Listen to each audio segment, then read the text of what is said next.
The heartbreak of losing her beloved 3-year-old great-nephew has left Barbara Livingston numb and angry. Miles Hill died after being left in a hot van at a daycare for nearly 12 hours on Monday, when temperatures reached the low 90s with a heat index in the triple digits. If you leave your child with someone, that person has the responsibility of taking care of them, said Livingston, 71. He had to lose his life because of someone's neglect. It's not right. It's not right at all. If you have 6 kids get in the van, you make sure 6 kids get out of the van. Miles' body was found about 8:30 p.m. Monday after a daycare worker for Little Miracles Academy left him in the backseat of a van after dropping kids off for the day about 9 a.m. Police say charges are pending against the driver, who told police she did not do a head count when dropping off the children. Orlando Police Chief John Mena said, "This is your worst nightmare come true," Mena said Tuesday. Livingston said family members became concerned about 8 p.m. Monday after Miles was not brought home at 6:30 p.m. The van was sometimes late, but never later than that. She said his grandmother, who has custody, kept calling the daycare, to no avail. She had spoken to the owners earlier that day, arranging to order a new school uniform for Miles, Livingston said.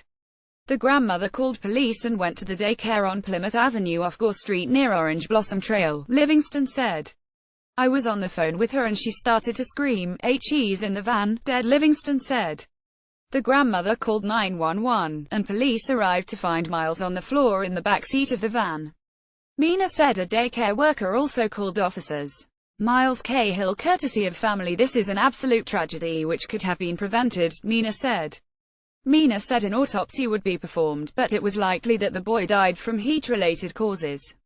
He would have turned 4 on August 22. The daycare owners, Audrey and Brian Thornton, who also own a second daycare on West Colonial Drive, could not be reached for comment. Both daycares are closed until further notice, said signs at both places. Livingston said her nephew was a smart boy who liked to be with family. He often had a smile on his face, whether he was cuddling with his grandmother or showing his great-aunt how to play a race car game on his tablet. He was always doing something, she said. He was a very happy little boy. Miles is the 5th child to die in a hot car in Florida and the 33rd nationwide this year, according to NoHeatstroke.org. Amber Andreasen, director and volunteer manager of non-profit child safety organization KidsandCars.org, said these deaths can easily be prevented by people simply checking the vehicle before going inside. Childcare facilities need to take every safety precaution, she said. They need to double, triple and quadruple check that every child is out of the vehicle. Mena did not say Tuesday if the owners would face any charges in Miles' death. The daycare worker has been very cooperative and is obviously very distraught, Mena said. But the Florida Department of Children and Families is pursuing every legal option available to cease operations by tomorrow at both of these facilities, even though their investigation isn't complete, Department Secretary Mike Carroll said. According to DCF records, Little Miracles Academy failed to comply with the transportation rule during a July 11 inspection. The facility's log did not include elements such as arrival and departure times and destination locations, according to the report. The problem was fixed right away, according to records. It was one of 5 violations during DCF inspections since 2015.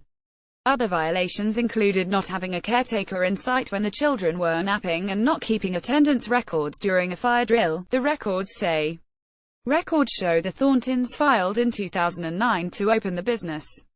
Livingston said she thinks the owners also should face criminal charges. "I know it's not going to bring him back, but someone has to be held accountable," she said.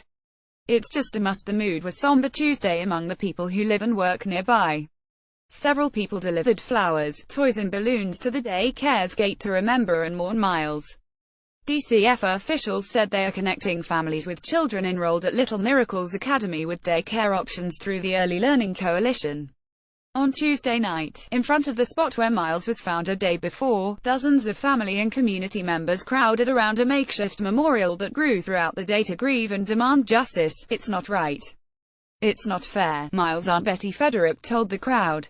"Now my family, we're suffering, we're hurting for a child that's innocent, that didn't even have a chance to start life." Corey Estes, Miles' grandfather, said the family has not yet heard from the owners of the daycare, especially painful, he said, because he has known Audrey Thornton for a long time. "We know her, we went to school together.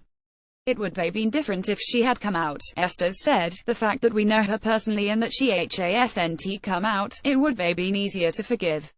Gal Zipperman Lawton and Bianca Padro Ocasio contributed to this report. Kate Aralva at OrlandoSentinel.com, Adaras at OrlandoSentinel.com.